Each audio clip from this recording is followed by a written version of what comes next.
بسم اللہ الرحمن الرحیم۔ گمنام ہیرو کے معزز ناظرین السلام علیکم۔ آئیے چلتے ہیں کہانی کی طرف۔ گرد و پیش میں مجھے کوئی ایسی عورت نظر نہیں آئی جو ملازمت کرتی ہو محلے سے باہر اسکول اور دفتر جانے والیوں کے بارے میں۔ میری رائے یہ تھی کہ وہ کسی مجبوری کی بجائے محض وقت گزاری کے لیے ایسا کرتی ہیں، ورنہ اپنے گھر کی کفالت مرد کی ذمہ داری ہے، خواہ اس کی عمر کچھ بھی ہو۔ میں پڑھ ضرور رہا تھا لیکن مخصوص ذہنی تربیت کے باعث کبھی ہم جماعتوں میں نہ گل مل سکا۔ میرے ساتھی میری قامت اور جسامت کے باعث مجھ سے ڈرتے تھے۔ جب بھی کسی نے میرے منہ لگنے کی کوشش کی میں نے بے دریغ اسے پیٹ کر رکھ دیا، لیکن یہ اطلاعات کبھی بھی میرے گھر تک نہ پہنچ سکی۔ نویں جماعت میں پہنچتے ہی میں نے تعلیم ترک کر کے ملازمت کا ارادہ ظاہر کیا تو ماں نے مجھے پیٹ کر رکھ دیا۔ وہ مجھے پڑھا لکھا کر بڑا آدمی بنانا چاہتی تھی، جبکہ میرے لیے وہ ہم عمر لڑکے مثال بنے ہوئے تھے جو کم سنی ہی میں دکانوں کارخانوں اور گیراجوں میں کام کرتے تھے۔ ماں کی آرزویں میری ذات میں تضاد ابھارنے کا سبب بن گئیں۔ پراگندہ گھریلو ماحول کے بعد یتیمی اور ماں کی ملازمت نے میرے اندر ہلچل سی مچا دی تھی۔ میں نے ایک آدھ جگہ کام حاصل کرنے کی کوشش کی، لیکن ہر جگہ سے کم سنی اور صاف ستھرے لباس کے باعث مذاق میں ٹال دیا گیا، لیکن وہ ناکامیاں میرے آڑے نہ آ سکیں۔ میں مسلسل اسی جستجو میں لگا رہا کہ کسی بھی قیمت پر اتنا کمانے کے قابل ہو جاؤں کہ ماں کو ملازمت کی ضرورت نہ رہے۔ اپنی خواہش کی تکمیل کے لیے جائز راستے بند پا کر میرا ذہن غلط راستوں پر بھٹکنے لگا۔ اسکول میں میرا ایک ہم جماعت کسی اچھے گھرانے سے تعلق رکھتا تھا اور اکثر خاصی رقم ساتھ لاتا تھا۔ ایک بار فیس کی ادائیگی کے دن میں نے اس کی کتاب میں 100 کا نوٹ دیکھا جو وقفہ کے دوران میں موقع پا کر کسی نے اس کی کتاب سے نکال لیا۔ فیس کی ادائیگی کا وقت آیا تو اسکول میں سنسنی پھیل گئی۔ 10ویں جماعت میں ہر ایک سے فردن اس چوری کے بارے میں دریافت کیا گیا۔ کلاس ٹیچر نے بستوں کے علاوہ ہر طالب علم کی جامع تلاشی بھی لی جو بے سود رہی، لیکن اس مرحلے پر ایک چغل خور نے ہم جماعت نے کلاس ٹیچر کو بتایا کہ وقفے کے دوران اس نے مجھے اس لڑکے کی کتابوں میں گھستے دیکھا تھا۔ اس چشمدید گواہی کے سامنے آتے ہی میں سن ہو کر رہ گیا۔ پھر میرے دل و دماغ میں لاوا سا ابلنے لگا۔ میں کلاس ٹیچر کی موجودگی کی پرواہ کیے بغیر چغل خور کے خلاف سخت ترین بد کلامی پر اتر آیا۔ نقصان اٹھانے والا بیچارہ بالکل خاموش رہا، اور میری دوبارہ تلاشی کے بعد جب کلاس ٹیچر کو میری بے گناہی کا یقین آ گیا تو انہوں نے چغل خور کو بے بنیاد الزام تراشی پر ملامت کی اور اسے مجھ سے معافی مانگنے پر مجبور کر دیا، لیکن میرے دل میں قہر اور انتقام کا الاؤ دہکتا رہا۔ اس نے بڑی جماعت میں مجھ پر الزام لگا کر میری توہین کی تھی۔ دوسری بار جامع تلاشی لے کر میری تذلیل کی گئی تھی۔ میں نے 100 کا نوٹ دیکھا ضرور تھا، لیکن اپنی خواہش کے باوجود اسے نکالنے کی کوشش نہیں کی تھی۔ اگر میں نے وہ چوری کی ہوتی تو شاید اس کھلی تذلیل کو مکافات عمل سمجھ کر خاموش رہتا، لیکن اس روز میرے لیے اس بہتان کا رد عمل برداشت کرنا دشوار ہو گیا۔ چھٹی ہوتے ہی میں نے اسکول سے باہر اس چغل خور کو گھیر لیا۔ گالیوں کے مختصر سے تبادلے کے بعد دونوں اپنے بستے ایک طرف پھینک کر ایک دوسرے پر ٹوٹ پڑے۔ خونخوار انداز میں مقابلہ شروع ہوا۔ میں اپنے حریف کو دفن کر دینے کے در پہ تھا، لیکن وہ مجھ سے خائف ہونے کے باوجود جسمانی طور پر مجھ سے بہتر تھا۔ میں اپنی ناکامیوں پر جلا کر احتیاطی تدابیر بلا بیٹھا اور حریف کے چند شدید گونسوں نے مجھ پر 14 طبق روشن کر دیے۔ اسی عالم میں میری نگاہ زمین پر بکھری ہوئی کتابوں کے درمیان چمکتے ہوئے بلیڈ پر پڑی، اور میں نے ایک لہجہ بھی ضائع کیے بغیر بلیڈ اٹھا کر اپنے حریف کا پیٹ چاک کر دیا۔ خون دیکھتے ہی تماشائیوں میں بھگدڑ مچ گئی۔ اساتذہ اطلاع پاتے ہی جائے واردات پر پہنچ گئے۔ میرے شکست خوردہ حریف کو ہسپتال بھیج دیا گیا۔ مجھے خاصی سوچ بچار کے بعد پولیس کے حوالے کر دیا گیا۔ حوالات میں ماں مجھ سے ملنے آئی تو بلک بلک کر رو رہی تھی۔ اس کا غرور ٹوٹ گیا تھا۔ میں سر جھکائے سلاخوں کے سہارے خاموش کھڑا رہا۔ حوالات میں نے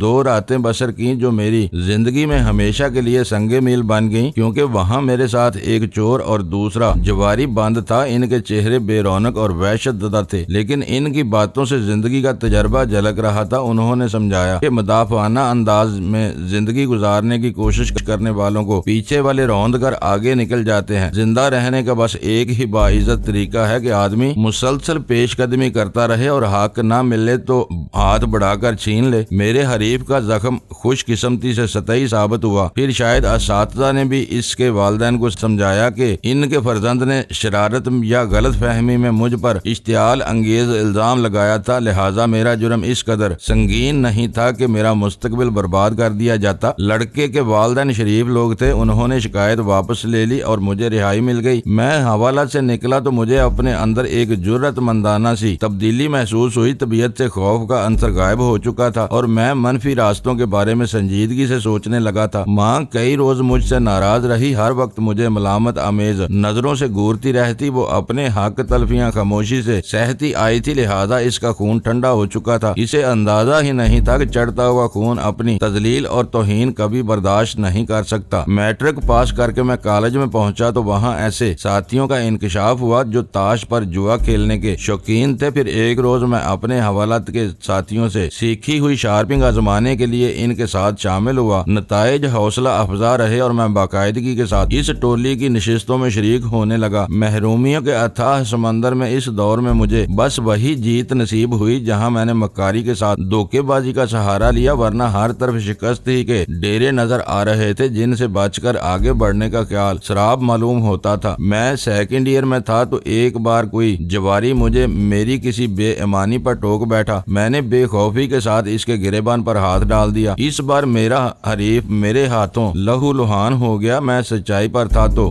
بلیڈ کا سہارا لیے بغیر پٹائی سے نہ بچ سکا تھا۔ اس بار میرا حریف سچا تھا لیکن اس کی سچائی کو میرے بے رحم ہاتھوں نے لہو لہان کر دیا تھا۔ قتل عمد کا مقدمہ بنا اور میں ایک بار پھر گرفتار ہو گیا۔ اس مرتبہ میں حوالات میں اکیلا تھا، لیکن 2 برس پہلے کے ان ساتھیوں کی یادیں میرے ذہن میں تازہ تھیں جنہوں نے زندگی کے بارے میں مجھے 2 راتوں ہی میں بہت کچھ سکھا دیا تھا۔ اس بار میری نگاہیں منتظر رہیں لیکن ماں مجھ سے ملنے نہ آئی۔ تیسرے دن عدالت میں پیشی ہوئی تو ماں برآمدے میں ایک وکیل کے ساتھ نظر آئی۔ آنکھیں ورم آلود تھیں اور چہرے کے ایک ایک نقش دلی کرب کا اظہار ہو رہا تھا۔ مجھے دیکھ کر اس نے منہ دوسری طرف پھیر لیا۔ پہلی سماعت مختصر ثابت ہوئی۔ میری پیروی کے لیے ایک وکیل موجود تھا۔ جب اس نے عدالت کو بتایا کہ مضروب کو صرف کھلے زخم آئے تھے لیکن اس کی حالت خطرے سے باہر تھی تو استغاثہ کے وکیل کو ڈاکٹری رپورٹ کی روشنی میں اس سے اتفاق کرنا پڑا اور مجھے 5000 کی ضمانت پر رہا کرنے کا حکم صادر کر دیا گیا۔ ماں عدالت سے غائب تھی لیکن پیشکار کی میز پر اس کی 4 طلائی چوڑیاں اور بندوں کی ایک جوڑی پڑی ہوئی تھی۔ ماں نے مجھ سے ناراض ہونے کے باوجود میری رہائی کے لیے اپنے سہاگ کی آخری نشانیاں بھی داؤ پر لگا دی تھی۔ وکیل کو شاید ماں سے پیشگی فیس مل چکی تھی کیونکہ اس نے میری ضمانت کے کاغذ بہت جلد مکمل کرا لیے اور ہاتھ کڑی کھلوا کر مجھے آزاد کر دیا۔ میں اداس چہرے اور بوجھل دل کے ساتھ گھر لوٹا تو دروازہ مقفل تھا لیکن وہ تالا میرے لیے نیا تھا۔ میں منہ بولی خالہ کے گھر گیا تو ایک دل گداز کہانی میری منتظر تھی۔ ماں میری گرفتاری کی خبر ملتے ہی بڑی ماں کی دہلیز پر مدد کی بھیک لینے گئی تھی لیکن وہاں سے اسے ننگی گاریوں سے نواز کر دھتکار دیا گیا تھا۔ ستیلے بیٹوں نے ماں کو اپنی چوکھٹ تک پار نہ کرنے دی اور اسے دھکے دے کر واپس لوٹا دیا۔ ماں کو اندازہ ہو گیا تھا کہ اس بار معاملہ طول کھینچے گا، لہٰذا وہ وکیل تک جا پہنچی۔ پھر اس کی فیس ادا کرنے کے لیے اس نے محلے والوں کو گھر کا تقریباً تمام سامان فروخت کر دیا جو بہت زیادہ نہیں تھا۔ اس نے فوری طور پر مکان خالی کر کے مالک مکان سے وہ رقم بھی لے لی جو پیشگی دی ہوئی تھی۔ ماں نے 2 راتیں خالہ کے گھر میں بسر کی۔ دن بھر وہ کہیں غائب رہتی تھی۔ بڑی ماں کا قصہ بتانے کے بعد اسے چپ سی لگ گئی تھی۔ خالہ کو کچھ بتائے بغیر چپکے وہ